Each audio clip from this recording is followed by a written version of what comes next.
Welcome to another episode of Systematic Geekology.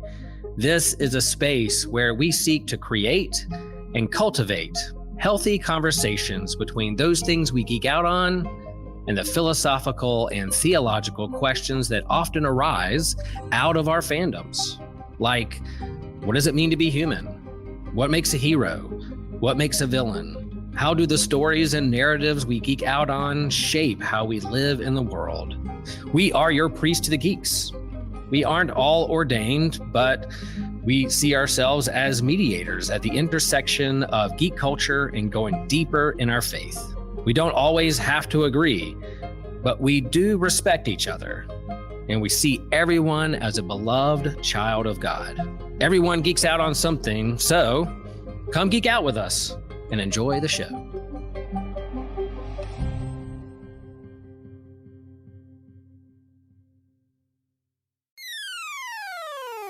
You're listening to an Anazao Ministries podcast.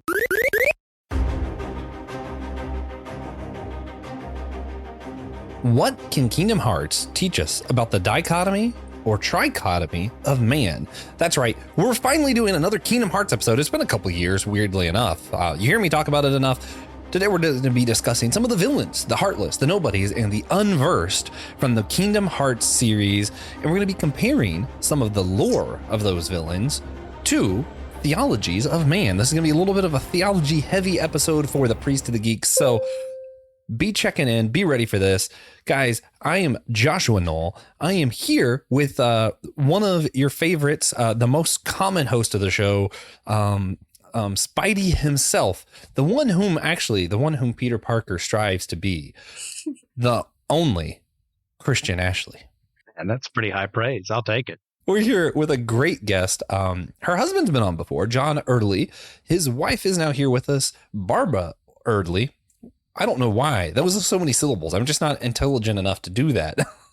It's not that hard. No one can ever say the name right first time. Yeah. It's just one of those where I'm like, my tongue just didn't want to move that much, I guess. I don't know.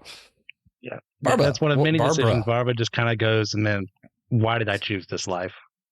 I just go with it. Why did I choose that loser? I keep trying to say Barbra instead of Barbara, and I don't know why. Yeah. Anyway, welcome to the show. Great to have you. Well, thanks for having me. Well, guys, if you're listening to this, you enjoy the content we put out, then we do ask if you can to rate and review the show, Podchaser, Spotify, Apple Podcasts, wherever you listen. Or if you're watching this on YouTube, smash that like and subscribe button, as Will says. And let's go ahead and round circle. What are we all geeking out on? I'll go ahead and start. Madeline Miller. You know, we talked about her during the short story, and now I'm like deep into Song of Achilles, and I'm already queuing up her next book to order, which I think is the only other one, which makes me very sad because I'm like, when this one ends, I don't want there to be any of that awkward pause time between books. Like, I want to immediately pick up the next one. Christian, what you been geeking out on, man? Yeah, I like I mentioned last time we recorded, am on Birth by Sleep still, so I'm on Aqua's section. I'm almost done. My girl Aqua, loving her story again. Replaying through that, so that's what I'm geeking out on. Nice. And Barb, what about you? What have you been doing lately? Well, John and I just discovered this new app called Whatnot, and so I've been watching all the live streamers sell Pokemon cards. So I've been going back and playing my old black game, Pokemon. Fantastic. Very nice. Well, guys, let's go ahead and jump into this episode. I couldn't be more excited. If you've listened for any time at all, you know that like my main geekdoms, we got Pirates, we got Doctor Who, which have been really relevant lately, and Kingdom Hearts, which we just don't get to do enough episodes on. It's very sad. Please ask for more so that I can convince the other hosts that I have to do this more frequently. Before we jump into it, let's go over some of our histories with Kingdom Hearts. If you don't know, I've been playing this since I was 10. I waited when the third game came out. Let me tell you how much I'm into Kingdom Hearts. I played every single game that's been out every single year since I was 10, which now is a lot of games I have to play every year. And this year I'm doing it twice. And when the third game came out, I saved up money and I bought a brand new TV and couch and everything. I saved up my PTO because I knew a year ahead of time. And I was like, I'm taking a week off and this is all I'm doing. This is it, guys. Yeah. So I can't. I actually think it might be impossible for me to overstress how much I love this video game series. Christian, what's some of your history with this? Well, as a kid, I knew it existed. I remember seeing like some advertisements for it, but I was at that age of like, this is kind of dorky and not for me. This is obviously just for kids. So I never played it then. Then in college, my buddy, roommate Cameron, mutual friend of all of us here, was playing the Rechain of Memories from the remix on the main TV in our apartment. I was like, oh, I recognize those guys. Okay, that's kind of weird. And then moving on with my life, and you know, maybe I'll try it myself. Did that. Played the first couple games, fell in love, kept playing it over and over again. I'm thinking this would be I know nothing compared to Joshua's, my third go through of the entire franchise. I love this series far so more much. Normal. It's a far more normal fan there. I am absolutely the extreme. There's got to be very few people who love it the way I love it. Barb, what is your history with Kingdom Hearts? I want to say I'm more like you. I started playing it when I was 10. Yeah. I played almost have played every single game. The only ones I haven't played are the side stories on the phone or the Game Boy. Oh yeah, those are tired. Yeah, I don't do the phone ones. When I say I played every year, I skip the phone ones because it's impossible to beat them. They exist. You can watch the movie for the mobile game. It explains nothing. It explains nothing. I've only been able to play Kingdom Hearts 3 once completely through because 3 kids, not enough time. Yeah, that's valid. All of the other ones I think I've played through enough times that John has finally asked me to stop. I'm not allowed to play it when he's hilarious. in the house. That's hilarious. Yeah, my wife is just like, I'm going to take a nap and go turn Kingdom Hearts on because she knows there's zero chance of me bothering her if Kingdom Hearts is on. Well, my youngest wants me to play it all the time now. Barbara. Well, he's not here. I can play it. That's a great reason to have children, to play Kingdom Hearts again. Well, she's 2.5, but she recognizes Mickey and all the other Disney characters. And so she wants me to play it for that. Especially now that 3 has like Tangled and Frozen and stuff too. So now it's like relevant for younger kids too, which that was the thing. A lot of people kind of hated on Kingdom Hearts 3 because it was a lot easier, and it was, but I feel like it was a good entry point for kids, which is definitely what the game was originally intended for. Actually, I think Kingdom Hearts has the same problem Doctor Who has. If y'all have ever heard the slogan of it's too dark for kids, too silly for adults. Well, yeah, you know. Don't hate me, but I have never seen Doctor Who. Oh, well, just trust me that's accurate. That's okay. It's one of my two watch things, though.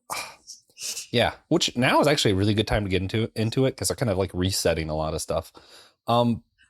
It's on fun story. Disney Plus now, I think. Oh yeah, the specials are on Disney Plus, and whenever they start the series back up, it's going to be which I'm excited for. Yeah, fun story. This will be it for our background with Kingdom Hearts. I have to share. When I think I was in middle school, I went to our church's camp, and you don't sleep when you're at camp. I don't know if anybody knows that, but you don't sleep. And I was always, because of where my birthday fell, I was like in that awkward where I could go to 9 to 11 or I could go to 11 and 13. And I had one of my best friends who was on the younger ones and one of my best friends were in the older ones when I was a kid. So I just did both. So I just went for 2 weeks and just didn't sleep at all.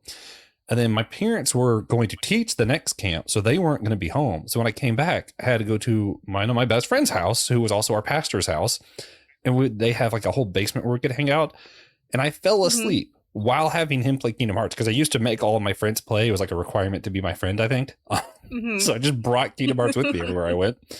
And literally, according to him, I can't testify, but you know, he's a pretty honorable guy.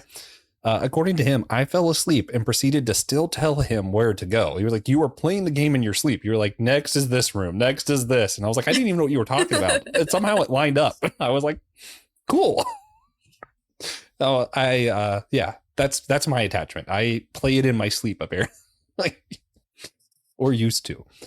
And today, weirdly enough, we're not going to be talking about the plots of the games or our favorite game moments or anything like that, which I'm sure they'll come up because they're just all so good and beautiful and wonderful. And I'm just platinumed Kingdom Hearts 2 for the first time. And honestly, I just love Pete's edition. I'm not going to sit on it, but man, when Pete shows up and you have this like villain who's just as villainy as Maleficent, but also just a goofball, you're like, yeah, this is classic Disney right here.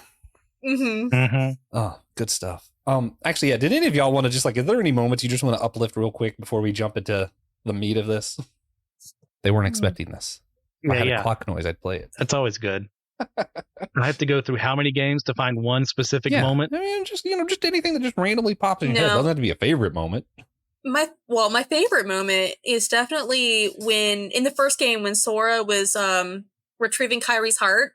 I want to say that's one of the only times I've ever cried playing a video game, and I was 10. Man, I get that. Honestly, if I was to pick a favorite moment, I think it's when after Riku has gone through everything in Chain of Memories, and he's kind of gone through where he's going to go on the dark path, but he wants to be a good guy still. When he finally gets reunited again with Sora.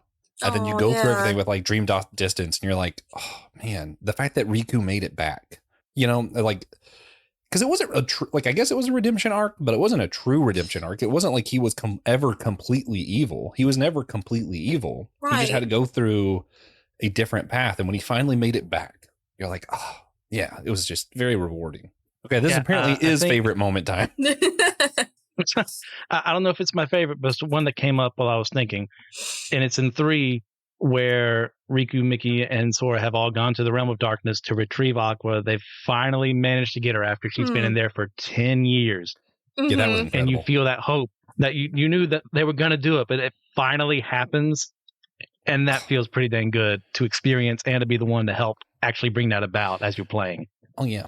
Yeah, and the thing is, Kingdom Hearts fans, it's not one of the biggest fandoms or anything like that, but people who are fans typically are like some of the most loyal fans of any fandom. Like they're like really into it. Like the amount of websites that are these fan sites of Kingdom Hearts is just wild for a thing that's really not that big to merit that many sites. But even like for those of us like me and Barbara, I don't know if Christian had the same experience, but when I'm 10, Kingdom Hearts 2 didn't come out that far after Kingdom Hearts 1. But then you have this like 12-year gap that you're waiting. You're waiting for Kingdom Hearts 3. Every year you're checking E3 to be like, did they finally announce it? Did they finally announce it? Did they finally? And even me, I didn't care that much about romance, but I'm like, gosh darn it, I just want to see Sora and Kairi finally get together. I spent literally half my life by the time it came out. Because it came out, I was like 28. I was like, I spent 14 years or something. I'm like, I've been waiting for this. For Sora and Kairi to get together. And then they only kind of get back together. And you're like, I guess I'm waiting again. And I'm not upset about it for some reason. I'm just like, okay.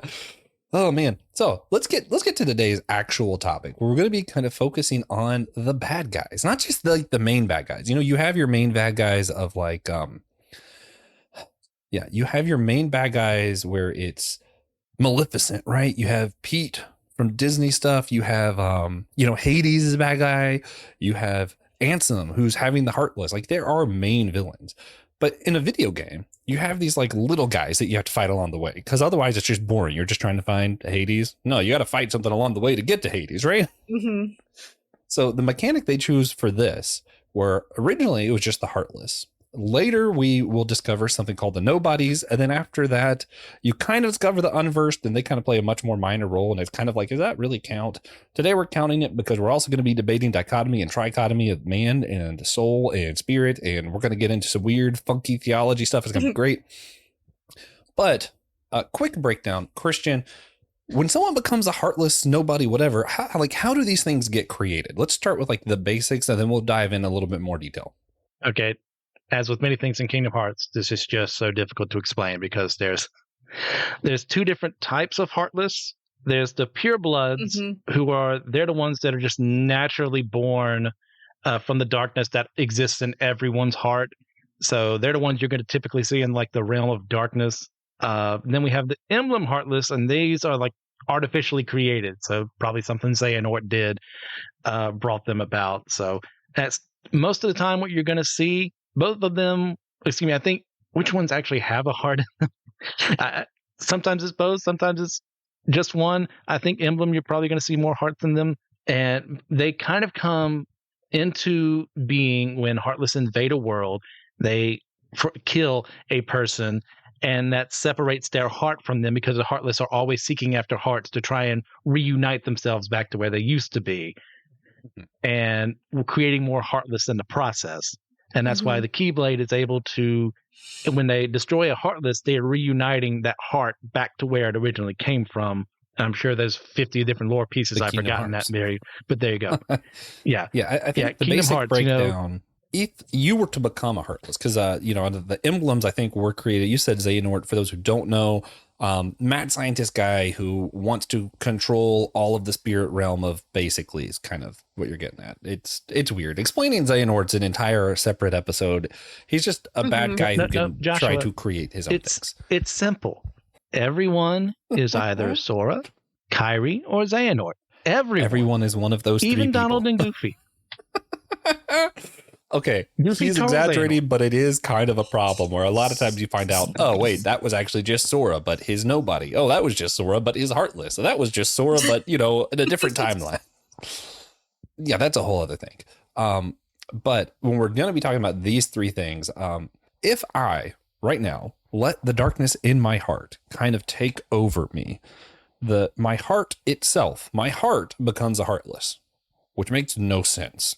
The body that gets left behind, the shell, becomes a nobody. So my body is a nobody. My heart is a Heartless. The unversed don't happen from that. My understanding is the unversed occur when you have really strong emotions. Those emotions can become the unversed. Is that a correct understanding? Negative. Either of y'all remember? Negative emotions. Yeah. And they came about because of Xehanort experimenting on Ventus, which split him into Ventus and Vanitas, which is kind of like the darkness inside of Ventus. And because of the way Vanitas was made, his negative emotions was so big, the unverse kind of came out of that, and they spread. Yeah, and Ventus is one of the main characters of one of the side games, basically, right? I mean, that's all I need to know. Yes, Birth by Sleep. Okay, yeah. Barbara, did you have anything to add as far as just the basics? Did we kind of nail it, or? You kind of nailed it, but as far as I understood, in order to create a nobody, when the heart is taken from your body, you have to be of strong will. Oh yeah, like a very strong-willed person. So then it's everybody who has their heart taken away from them, they either have their bodies disappear, and then the ones who are left behind are the ones of strong will. That's what I got from it. Yeah. Well, which interesting. That's also why you get some of summons. So in the first game and second game, some different things, you can summon like Simba or, some of the Genie's weird. We don't count Genie in this conversation. Always use Tinkerbell. Simba, Stitch, different ones. Tinkerbell's a good one. Oh, yes. And they'll come from worlds that were consumed by the darkness, but their spirit, not their heart, their spirit was so strong, there was kind of like a fragment left behind. So you're able to summon Simba because his spirit was stronger than, his heart or the world or whatever else there. So you're able to kind of use that magic to have him join you in the fight. And then later when you see him in Kingdom Hearts 2 and his world's back, he still recognizes you. So it's not like his spirit was a completely detached thing. He still had real experiences with the character. For those who don't know, Simba is the main character of Lion King.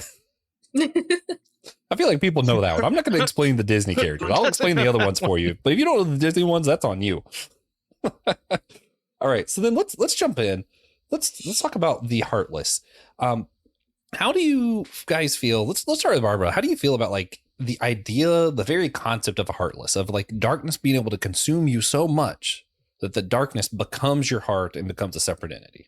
I mean, I can see that happening even in our world today, because you have people who go through very dark experiences, whether it's heartbreak or just evil itself. I can see the point where, say in the video game, someone who's just very depressed can be swallowed by the darkness, and then whether or not they have a strong will is a different story, but I suppose it just depends on the level of darkness itself as to what kind of Heartless they would turn into. I know the most common one is the Shadow, the one that you have on the screen, but you also have I think they're the soldiers and the warriors and things like that. But it's very common to see nowadays, even in just walking outside or. Yeah. Well, I mean, so we're going to talk about real world. You definitely see someone who maybe enjoyed a little bit of alcohol here and there, maybe enjoyed, a little bit of this, and then slowly, gambling, whatever. It's not just addiction. I mean, there are other things, I think lying, different things like this, where you started and it was kind of innocent. Maybe you told a lie to save someone's feelings, whatever else. And eventually it builds up and builds up. And we see stories where someone's become a completely different person after they let this kind of consume them. Yeah. Christian, do you have anything as like the practical end or even like the game end? And you're just like, I want to know whose heart was it that became that big fat thing that I couldn't hit in Agrabah who was blowing fireballs at me? Like, who was that? Whose heart? I mean, did they just have really bad cholesterol? Like, why was he fiery? Yeah, why was he huge? What's going on here? Yeah, for all the problems they caused me, they kind of deserve to die. No, and a Heartless and a lot of other these things too of Nobody's Unversed, they're kind of similar to the way, not a one-to-one of like the Tulpa or the Sprolpa you kind of get from Tibetan Buddhism, that idea of a thought being created by the ideas in your head or like the thoughts in your head. Like I said, not a one-to-one, but the Heartless being made from your heart, from what is inside of you. The evil inside of you creates this being. Or, the Nobody, your heart is, your body and soul are just that strong. And you're able to act after death, but you're left without what actually made you a human being. I really enjoy experiencing that part of the game, because you can just play these games and move on with your life, and there's nothing wrong with that. Just have fun with the game. Or you can get deeper into the lore and look at these things, and it gives you a better appreciation for what's happening on screen, as convoluted as things get. And I love convoluted things, so I'm okay with that. Yeah. Make sure you follow us on Instagram, catch us live at events we are holding or attending, get updates when we post new episodes of the podcast, see our other favorite content that we lift up and support, as well as just see our beautiful faces and engage with us through messages. Maybe watch a reel and give us the feedback of what you think of the show. Well, and it's one of those, speaking of things you could ignore, it's actually when you're playing the second games, when you first encounter the Nobodies. Which is also a little bit infuriating for me because you're already 2 games in before Kingdom Hearts 2. And it's like, where were these things the whole time? Like all of a sudden this just shows up. But hey, with video games, they had different ideas later than what they started with. And they just kind of changed things as they went. And what's interesting is you meet the Nobodies, then you're taken to, it's not Merlin. Who is the Yensid? Yensid. Am I thinking right? Yeah, I didn't know if I pronounced his name right. But when you get up there, he starts explaining who Heartless and Nobodies are. And you actually have little books that you can open and you can learn all about the histories of the Heartless and the Nobodies. Christian, you want to go ahead and let everybody know, as far as the Nobodies and this concept of not everybody has a strong enough will. Actually, I think it's perfect for him to talk about, because this is a theme in a lot of Marvel stuff. Spider-Man's able to conquer a lot and be as powerful as he is because why? Willpower. Willpower is its own magical, cool thing. And your will can keep your body alive without you. It's very interesting in these games. Break this down. How does this work? Yeah. What makes sense to you? What doesn't make sense? And do we see any kind of like we talked about Heartless, where we're going to see people getting taken over in this world. Do we see anything similar to a Nobody in our world? Like as far as like real practical thing that's like, oh yeah, that exists in our world, just different. It's a very Japanese idea. Not to say it's exclusively Japanese, but that whole heroic spirit kind of idea of there's enough in me to where I have a will. I can overcome these obstacles if I just believe in myself, or if I just have my friends beside me. Your typical shonen protagonist is going to be that guy who just, if I just believe in my friends and faith and anime Jesus or whatever, I can do whatever I want to do. And they didn't transpose that idea into, hey, I have that will, but it's still not enough for me to stay whole, creating this body outside of my body that has taken on my form somewhat and has no real will of its own. Even though it took my will to create it, it's still not entirely there yet. It can be led astray by someone else. And if I remember correctly, every type of Nobody corresponds to a member of Organization 13. So the Dusks are Roxases, if I remember correctly. I'd have to look that up again. Yeah. But as far as like real world applications, I mean, you've got your typical mythology of, the doppelganger or the fetch or something like that, where there is someone out there who acts like you, looks like you, but is not you. They're acting in more evil ways. Your Jekyll and Hyde kind of situation, except there's a literal split between those bodies in the situation. So, yeah. Yeah. So just to expound on that a little bit, the nobodies, most of them look like, what we see on the screen here, or some kind of variation of that, where they're just kind of white monster looking creatures with different symbols on them. The really powerful ones, though, their will was so strong, it maintained a real kind of body. So whenever Sora becomes a Heartless in the first game, which, yeah, spoilers, I guess, but guys, come on.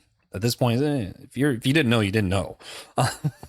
Whenever he becomes Heartless, the second game, you start off, you play as Roxas, who you find out was the nobody created when Sora became a Heartless, which is why they needed to kind of reintroduce Roxas back into Sora for Sora to be kind of his own complete thing. And then you find out Roxas is another person and also is Sora. And I don't know, it's wild. It's weird. But that's where Organization 13 are all people who look like people, but they're really nobodies. And what's interesting is that they go around and they talk about they don't remember their real name, or they're doing this thing, guys. They have to do this thing. Like, they don't actually have any true identity in of themselves, right? They're just will with body, which means they're really easy to manipulate and control if you're Xehanort, for example. But yeah, no, I don't know. It's fascinating how it all works. I see it in our world in the sense that there are plenty of people out there who have a lot of will, have a lot of passion, but don't really have anything that they're putting it in.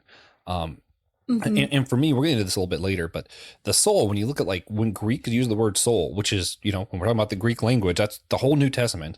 It's that thing which made you lively. And that's where when we talk about like music having soul, it's because it's lively music.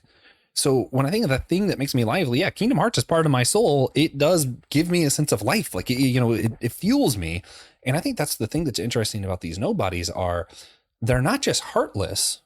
I mean, what's ironic. They don't only not have a heart because they're not heartless, but you know what I mean? They don't have hearts. Yes. They also don't seem like they have any spirit. They don't have any soul. There's nothing that makes them lively. They just exist, which is why they're all usually pretty cold. Which it's funny because I think a lot of times your heroes are these cold scientists that don't really have a personality or a lot of passion. They're just cold scientists who logically this is the right thing to do. And I'm like, Tony Stark, Sherlock Holmes, all that. And I'm like, I kind of like that the bad guys are that. And here the good guys are the ones with all the spirit. I mean, you look at Sora, Donald, and Goofy, they're having fun. Their ship runs on smiles and laughs. And it's like, oh yeah, this is what good guys look like. Good guys aren't these stoic, cold, hard, like heartless whatevers. Good guys are happy, joyful, love, and want to spread those things. Barbara, sorry, I'm not trying to take all the airtime. I'm really passionate about this game. No, you're fine.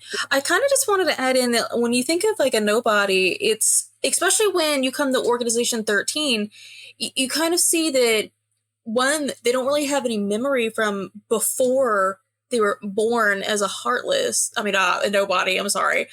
But it's almost like they've forgotten how to show emotion, period. There's a few scenes in Kingdom Hearts 2 where it's like Demix was pretending to laugh or pretending to be happy, but then he just suddenly drops all of his emotion. Or Larzine is just completely witchy, but psychopathic. She seems to be doing it because she thinks that's what she's supposed to be doing, not necessarily she feels that way.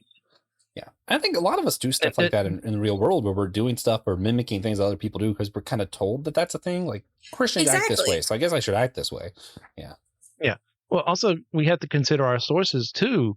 We're told, and they are told themselves by Xemnas, hey, nobodies don't have a heart. You don't have emotions. Well, as we find in Dream Drop Distance, that's not true. Oh, yeah. They don't start off with a heart. They learn along the way. Yeah, and Axel, becoming Lee again, then no one calling him by his real name. It's just funny on its own. But like they learn over time. Like, they start as this kind of husk with nothing, but become something along the way. So it's not like nobodies have no hope of ever achieving anything, but Xemnas tries to keep them that way because they're more controllable that way. Yeah. Actually, no, that's another very fascinating part of the lore. Oh, man. All right, let's jump to the last one. Before we get to our conversations, dichotomy, trichotomy, we're going to talk about the unversed. I don't want to put Barbara on the spot, so I'm going to put Christian on the spot. Could you remind me, because I don't even remember, where do we first see the unversed and how are they originally explained? Well, we first see them in Birth by Sleep, and they're essentially the Heartless of the game, since the Heartless haven't been released from the realm of darkness at this point in history. Like all the worlds at this point in time. They're supposed to just stay in their own world, but only like Keyblade Masters are the ones who are supposed to be able to go out and fight evil and all that, make sure the worlds are in where they're supposed to be. So like I said earlier, like they are born from Xehanort experimenting on Ventus, who is one of your three main protagonists for Birth by Sleep. He has lost kind of memories of who he is, dealing with that amnesia, trying to find who he wants to be in this world. We'll come to find out this mysterious guy who looks like Sora along the way because of shenanigans that happen within the game, where Ventus ties himself to Sora's heart and all this jazz. Fun times. He, as long as he is alive, and the negativity that was caused by him being forced out of Ventus's body, all the darkness inside of Ventus creates the Unversed, and as long as he is around, Unversed exists. So for a time, Vanitas is kind of put away. That's why they're not in Kingdom Hearts 1 through Birth by Sleep. It's going to be a Dream Drop Distance outside of Birth by Sleep. They show up in 3 again because Vanitas himself shows back up. Oh, yeah. That makes sense. That makes a lot of sense.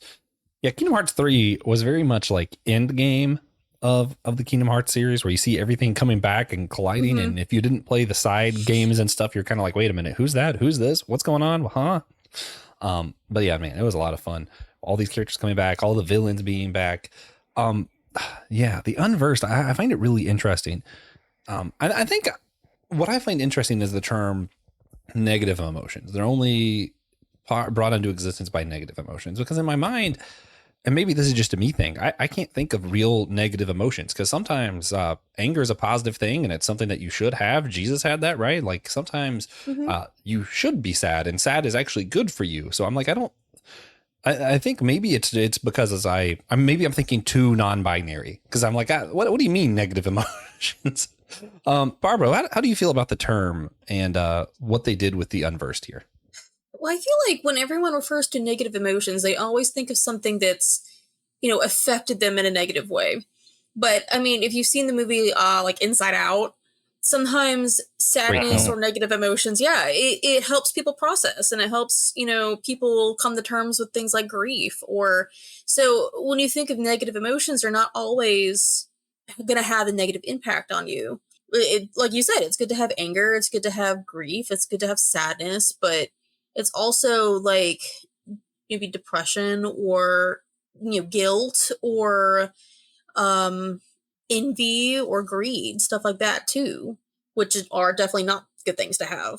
Yeah, it's the sometimes part, right, that causes the actual. Like, it is good to grieve. That meant that you loved that person or that thing or whatever so much that it is hurting you, but it is not good to remain there. It is not good to let that control you. And that's where the negative part of that comes in. Right. Is when you let that something that could be used for good linger. Or you feel righteous anger as oh no, there are refugees in the world. And why isn't anyone doing anything? But you lash out at the wrong person who has nothing to do with the problem, because you yourself had just been mired in this negativity. That's when something like an Unversed could come into being. Yeah. And it just, man, it's interesting because like, I even think that some positive emotions, that things that we typically think of positive, can be negative. If I love something that I should not love, like, there's plenty of things like that, that can be a negative emotion. I think what was interesting is it has to be a really strong negative emotion. It doesn't necessarily, my understanding is it didn't necessarily matter how negative it was as much as how strong the emotion was for it to come into existence. Is that kind of the correct understanding, Christian? Yeah, I mean, especially, I just played this not too long ago. It's when Aqua is in Cinderella's world, and Lady Tremaine's anger at not having one of her daughters be chosen as the princess of the land actually draws an Unversed to attack Cinderella. Like, she wasn't controlling it, but because her feelings were just that dark, Aqua notices, man, this lady's pretty dang dark. And it's because of that actually draws it there. So that's where the power comes from. She had no idea Unversed exists, but her feelings were just that strong enough, it brought one there. Yeah. Man, all interesting stuff. And I think part of what makes me tie this to the dichotomy, trichotomy arguments we have within Christianity is really, It's because it's not very clear in the game either, right? Because we talked about earlier, you can have summons, and that's basically someone's spirit was strong enough that it comes out. But you also have your body turns to nobodies when your heart becomes a heartless. And it's like, okay, so originally it seemed like there was this dichotomy. Your heart becomes a heartless, your body's left behind. So that means in the world of Kingdom Hearts, hearts and bodies make up human. But then you find out if your emotions are strong enough, they can become its own thing. If you're completely destroyed, your spirit can be summoned through, magic and different stuff because some part of you is still left behind. So are there spirits? Is there just heart, body? I mean, what is going on? How would you guys, if you had to attempt to describe the parts that make up a human in Kingdom Hearts, not real life, we're not going to go there yet. Let's start with Kingdom Hearts. What makes up a person? Barbara, would you care to start us on this one? Well, like the three main things in Kingdom Hearts I've noticed is definitely like the body, the heart, and then the spirit. But when you think about that, your body is just like an empty husk, which is then filled with heart and spirit. When your heart is gone, that's not a big deal because if you have a strong enough will, you can stay alive as a nobody. But is that really living? You have to start again from scratch as an empty husk. But then your spirit, if you have a strong enough spirit, you could be summoned and you could still be helpful. You have memories, you have emotions. It's complicated, but I think in a good way. Yeah. No, I agree with that. It's hard. 'Cause I think a lot of people would skip the spirit thing because, summoned, we're just we wanted to have a cool magic thing that included more Disney characters. But when I look at these other things, like it definitely seems like in the Kingdom Hearts world, there is more than just heart and body or no body. Like there's more than that. It seems like to me. Christian, what's your analysis of how people are made up of specifically in the Kingdom Hearts universe? It's essentially three parts, as we said. It's heart, body, and soul. Now, I did not know this information offhand. That's why I had to look it up before we did this. Hearts are actually one of the most debated topics within the fandom and within the games themselves, which is why Xehanort does what he does, because he is intrigued by the heart. That's why Ansem the Wise did what he did. It's like, hey, what is a heart? And it kind of seems to be like one of these things that really it's just kind of metaphysical. It doesn't really have like a strict definition because hearts can be made of both light and dark. And that's one of the things, like we see Riku along the way. You would think darkness would just be evil because all we've seen is darkness being used as evil. But Riku is able to use his heart, channel the darkness in a way that can help other people. Versus, Sora more likely is going to be going through light. And, Kingdom Hearts is light, of course. It's also, Kingdom Hearts is also a place, a thing, an idea, and a state of mind. And whatever else you want to add to that list. Then we get to the body. The body is just the literal physical thing that keeps everything inside. But the soul in Kingdom Hearts is what actually gives you life, if I'm reading these things correctly. Yeah. I mean, it is interesting. I think that's probably about how I would explain it. It's just somewhere between y'all's. I'd probably say spirit instead of soul, just because I haven't seen the word soul in Kingdom Hearts that much. But I could be Secret Ansem Report 4 says otherwise, according to the wiki. There we go. There we go. Okay. That's right. You can actually collect secret reports from Ansem all throughout the first games. But who actually reads them, though? Yeah, that's true. Not many people actually read them. I think I've read them once, but I was like 13. You got to cut me a break. No, I know. I think it's all really interesting how they make it up.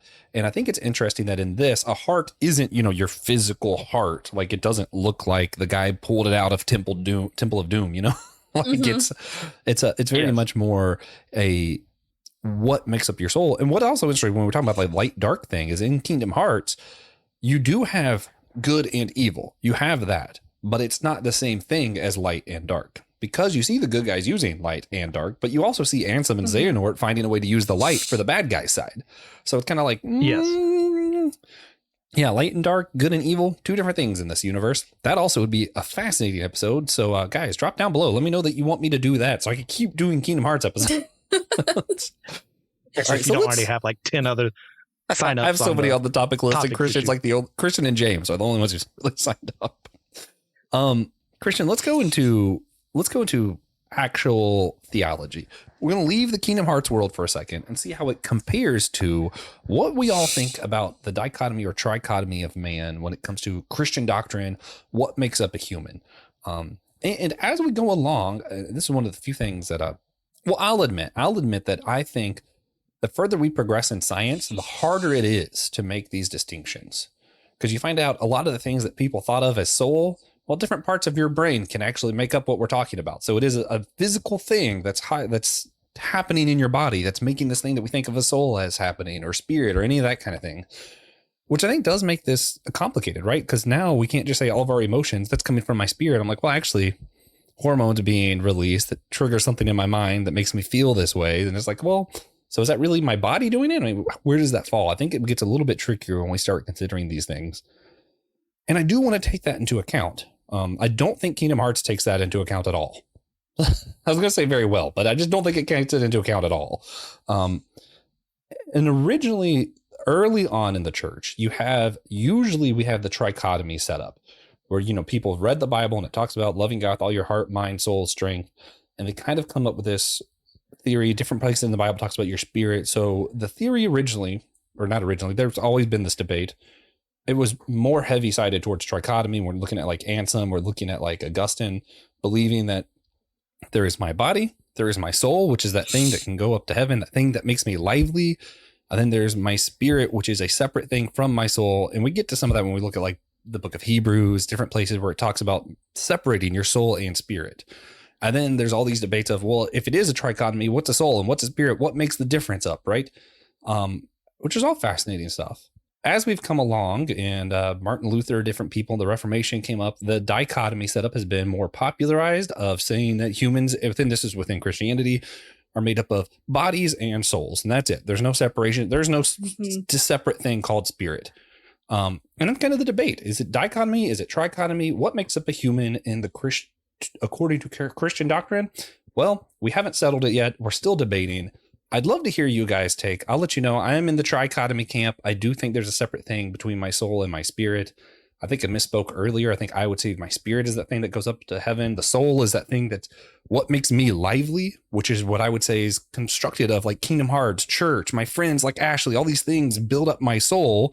That is that thing which makes me lively. And my spirit is that thing that connects with God, speaks to the Holy Spirit, and then one day goes up to heaven. And my body is that thing that contains both of those for me. Like, I don't think that they're all separate. I would say that my body, my soul, my spirit are all connected. I'm not this body that just happens to contain a thing. I am an embodied soul and an embodied spirit is how I would view it. Christian, how are you answering this question? Dichotomy, trichotomy, something else? Well, before that, I do want to say Anselm is my favorite early church father. Loved his writing. You knew what I was trying to. Well, actually, it is Anselm, isn't it? Isn't that how you pronounce it? Yeah, Anselm the Wise. No, I mean church father. There was a church father that was just Anselm, right? I mean, sure, if you say so. I don't know. Yeah.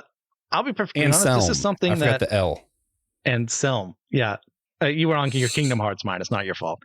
This has been one of those things that I haven't wrestled with that much. Not to say I've never applied my mind towards it. I do, at the end of the day, between dichotomy and trichotomy, I lean surprisingly against Joshua in dichotomy. But it's also one of those things, this is not a tier one issue of whether or not to say this doesn't matter, but as far as like shaping your church and what can be, you can have these opposing viewpoints in the same church. I'll put it that way. Whether if it's just body and soul / spirit, or is it body, soul, and spirit, I combine the two because I don't really see too much that makes them different when I read scripture, but I know other people smarter than me have looked at the exact same book and said, well, this is defined here. Like the basic idea, and I mean basic. So I'm compiling a lot of really smart stuff into simplistic processes here. The soul basically equals consciousness. That's you being aware of yourself, your surroundings, your ability to do things.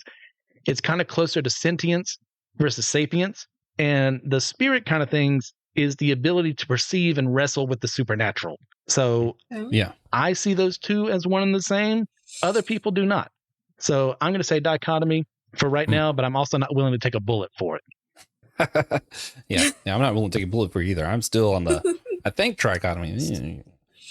Barbara, where are you at? I don't know. I kind of disagree. I go with the trichotomy. It's more so because I see I definitely Christian. See the... It is not just because I'm disagreeing. I'm not disagreeing for the sake of disagreeing, is because I definitely I see the line. So when I think of the three, I see the body as an all-encompassing figure. It's the physical manifestation of something that holds a soul and a spirit. Now, the soul is what is really your emotions and your passion, like your interests, or how you live your everyday life. Whether it's very little passion for the day, or you wake up in the morning with a giant smile on your face. But the spirit is, like Christian said, is how you view the supernatural, the paranormal. It's, some have a very soft sense when it comes to that, and they can't really sense different, other spirits or God himself or angels or anything like that. But there are some people who can feel the hand of God, who hear his whispers, and who can, John sometimes hears my soul whispering to him, and I him, because we are one and we're soulmates. But it's also with our children. We sometimes ask each other, hey, what did you say? Did you hear that? And it's like our child's voice from across the room or in a different room. We're hearing their spirit. But it's also that is what the part of us that would essentially go to heaven after our physical body passes on. It's, a higher form kind of. Yeah. So I'm going to throw a bunch of wrenches into everything here to kind of explain why this has been so debated throughout all of Christian history, and why I don't think any of us would take a bullet for our positions. But no, I do think all that's really interesting what Barbara was talking about. And as someone who grew up Pentecostal, I definitely do have a bias here where, like, I don't usually talk about this kind of stuff, but I'm going to do it on a podcast. Oh no. I've seen angels, right? I've seen before where someone's bone was clearly snapped in two, set back into place and healed, and I'm like, I've seen too much. I lived through a car accident where the doctors said it was a miracle. The other guy's lawyer was like, let's get one thing straight first. It was a miracle you survived. And I'm like, well, if the other guy's lawyer says it, that's the worst thing for him to say possible. So at that point, it's like, I feel like it's just, it's a miracle. So I've experienced too much and seen too much to not believe in some kind of spiritual world. So that is also where I'm like, I definitely have a spirit, and it definitely intermingles with other spiritual things and connects and has this experience with other spirits. And, I believe in a spiritual realm very strongly. And I'm biased. So I got to throw that out there. But there are a lot of different issues. And for me, one of it is the things that I contribute to soul is just something, because I can explain it with science, right? A lot of the stuff that my soul figures out, even like when you speak in tongues, they've done a read and parts of your brain highlight that usually don't highlight, and it highlights more. And to me, that's evidence that something's really going on there. But also, whatever is truly, really going on of God interacting with you, it's interacting with your body. So that has to be something separate than the soul, as far as I'm concerned, which is hard to explain. So a lot of my wanting to go to trichotomy is because there's definitely this thing that's a soul where God's interacting with me, but that's definitely more tied to my body than what I would say my spirit is. But also, here's where we get annoying. Our bodies rise again in the end. So maybe it's all embodied, and that's why our bodies rise again at the end, because we need our bodies for our souls to exist, because our souls are embodied things. You also have where some of your early church fathers didn't like the idea of dichotomy, because our souls, a lot of people truly in the Bible, you see they had a wicked soul, or they were able to do evil things because of what was in their soul. And they said, well, if your soul and spirit are the same, and that's the thing that communicates with God, and it can be evil, well, God can't communicate with evil. So that doesn't make any sense. So they had to have some other thing that's communicating with God that isn't harmed by the evil that was within our soul. And that's where you get some of the trichotomy beliefs also. But then when you come to our dichotomy stuff, it seems very weird to kind of, it almost makes more sense to just kind of wrap some of the stuff that we think of as soul up as just, that's just body. There's body. And then there's that thing that's not body that goes to heaven. So there's a little bit more of a common sense, straightforward approach to that too. That also makes a lot of sense. Like, I can't be like, any of this I don't look at and go, yeah, no, that doesn't make sense. All of the views, I'm like, no, that makes perfect sense. Did any of these kind of thoughts of like, how do we communicate with God if we have an evil soul, or why is does our body necessary to raise again? Like, have those questions ever come up to you guys whenever you're wrestling with these kind of ideas? Well, first, there was one thing you mentioned there. I think that was kind of ridiculous to say, not that you were espousing it, but the idea that God can't contact with evil. Well, then God can't contact anybody, in my opinion, based on how things go. Like every single person God talked to in Scripture that wasn't named Jesus Christ. Well, he was only talking to the non-evil part of them. That's why it's separate from the soul. What about you, Barbara? Anything as far as like that kind of stuff? Have you ever wrestled with any of these ideas or thoughts or been challenged by any of this before? Well, early on, before I, professed myself to be a Christian, it was a lot more confusing, I want to say, because it's, playing Kingdom Hearts, I'm playing it as, a 10, 12, 13-year-old non-Christian. In fact, I was actually an atheist when I was younger.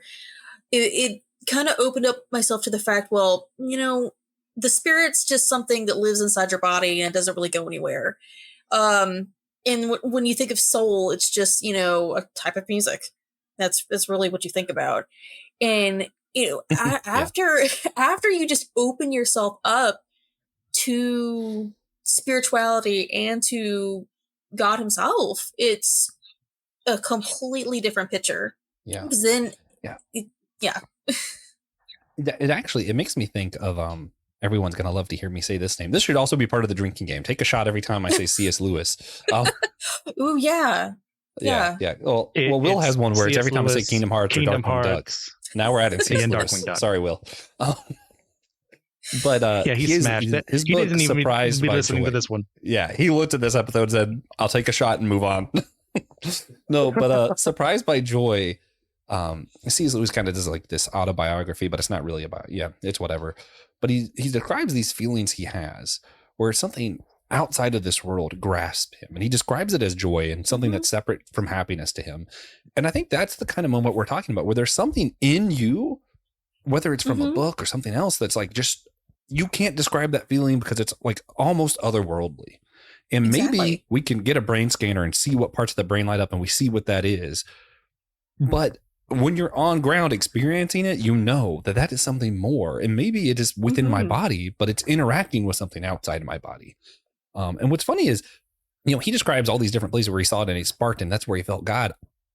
Sometimes it's playing Kingdom Hearts. I get this feeling and I'm like, oh, wow. Yeah, that moved me, right? Deeply moved me when I see like stuff like what happened with Kyrie and Zora, or, Doctor Who recently, we see the Doctor gets to heal. I'm not going to give anything other than that, but yeah, it moved me, right? And these are secular things. But then once you kind of realize that what it is moving you is more than what's here, and you kind of search that out and you discover God, you discover the Bible, you realize, there's a reason this stuff is moving me. So maybe soul and spirit's the same, and that thing that's moving me is able to be read by a scanner, but that's also just because I have an embodied soul.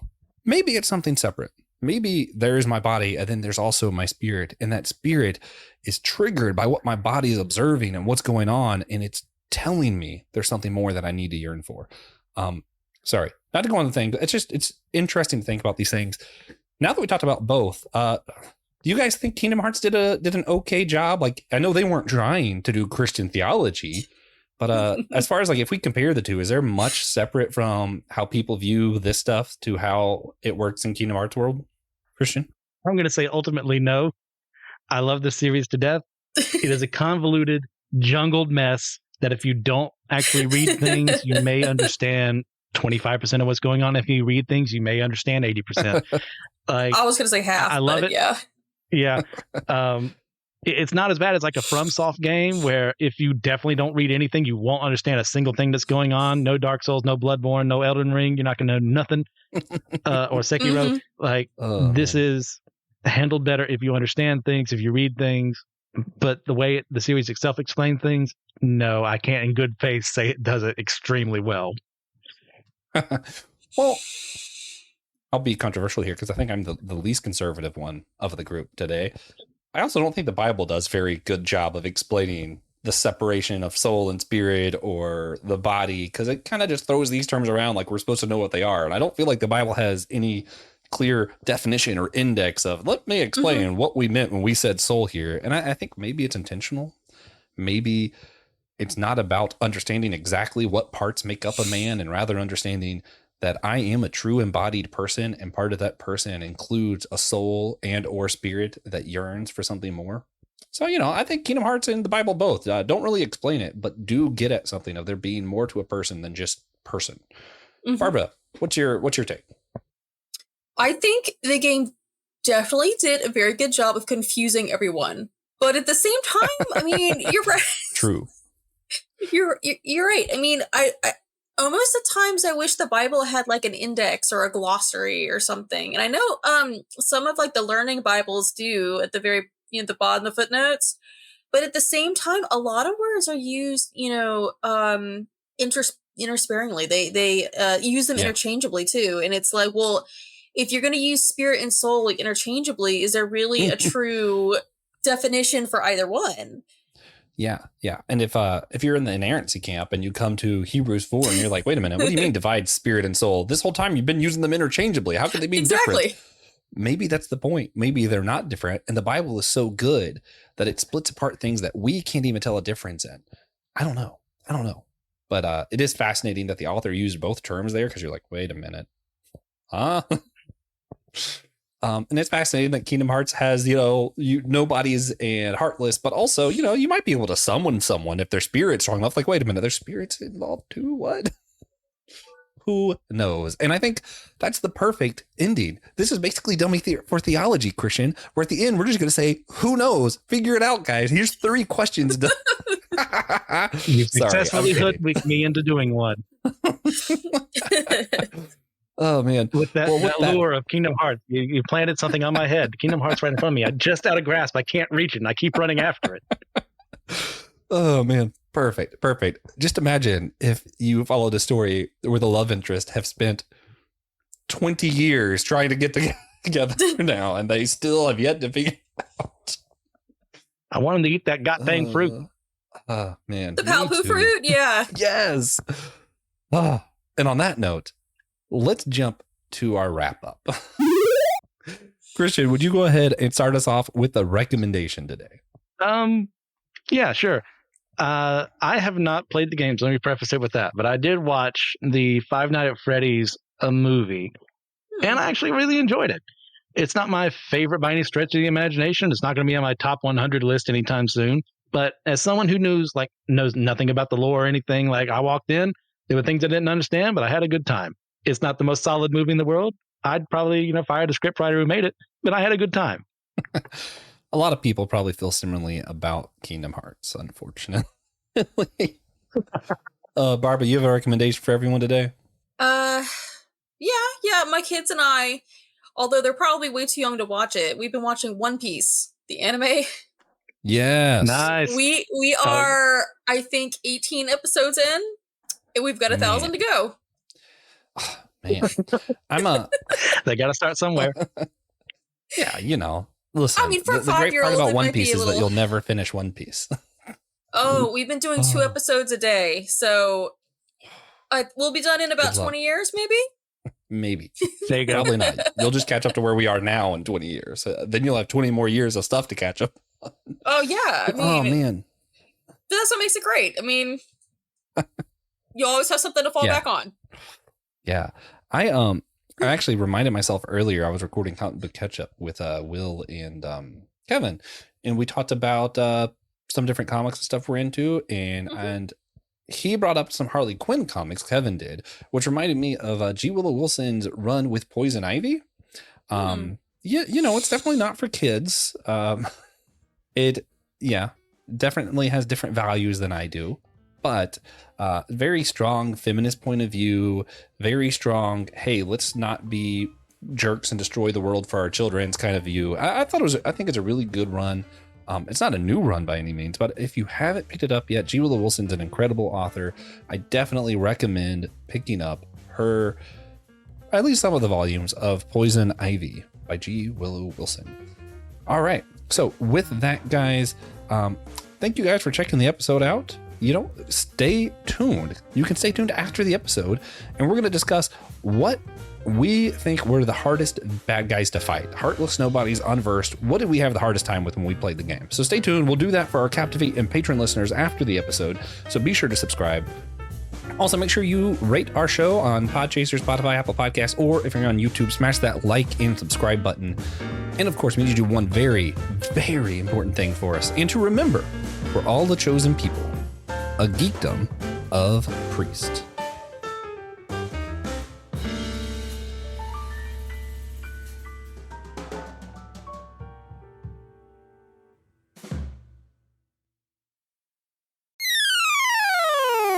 Hi, my name is TJ Blackwell, also known as Tejas, Tiberius Wan, Tejas Jackson, Kung Fu Dugong recently. I go by many names, and I came here today to ask you to please check out our YouTube channel.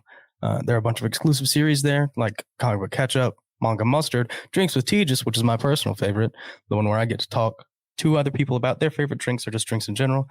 We have a companion series to our annual theme on YouTube.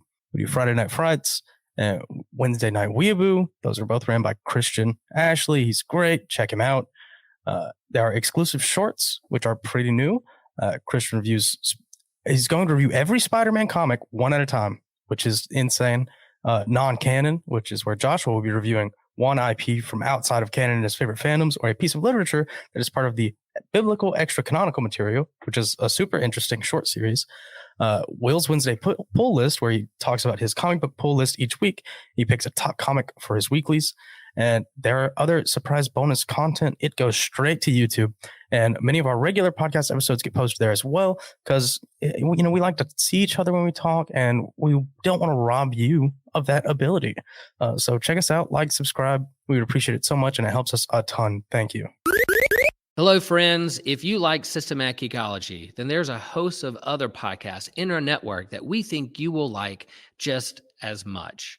And so we're part of the Anazao Ministry podcast network, and we hope that you can hop over and subscribe with all the podcasts that are on our network. Like, for instance, The Homily, which is, Pastor Will Rose's sermon here in Chapel Hill, North Carolina at Holy Trinity Lutheran Church. You have another podcast called The Whole Church Podcast, the OG, the originals, the beginner of it all. Yes, Joshua, Noel, and TJ working for unity among the church and having great conversations with the wide spectrum of those who are involved in Christian ministry and the church.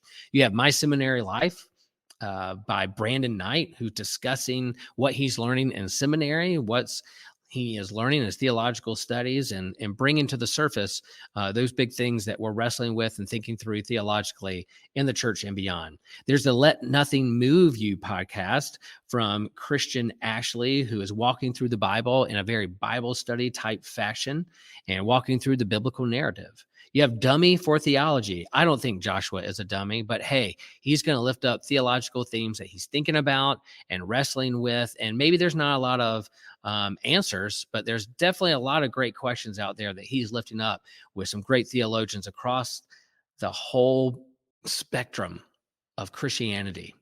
And then there's the Bible After Hours. Man, if you like to get risky, if you like to get controversial, there's this foul-mouthed preacher who goes through the Bible from a more progressive point of view, challenging the status quo of the modern church. Yeah, you don't want any kids around with that podcast. And then you have the Clydes, one of my favorite couples that I like to listen to. One of the hosts here on Systematic Geekology, Taylor and Elizabeth Clyde, go through weekly discussions and kind of a devotional, conversational method of what's going on in their lives, where they see God moving in their lives, and what God is up to in the world. So those are the podcasts, a part of the AMP network. Subscribe, follow. We hope you can be a part of all that great network with the wonderful podcasts at AMP.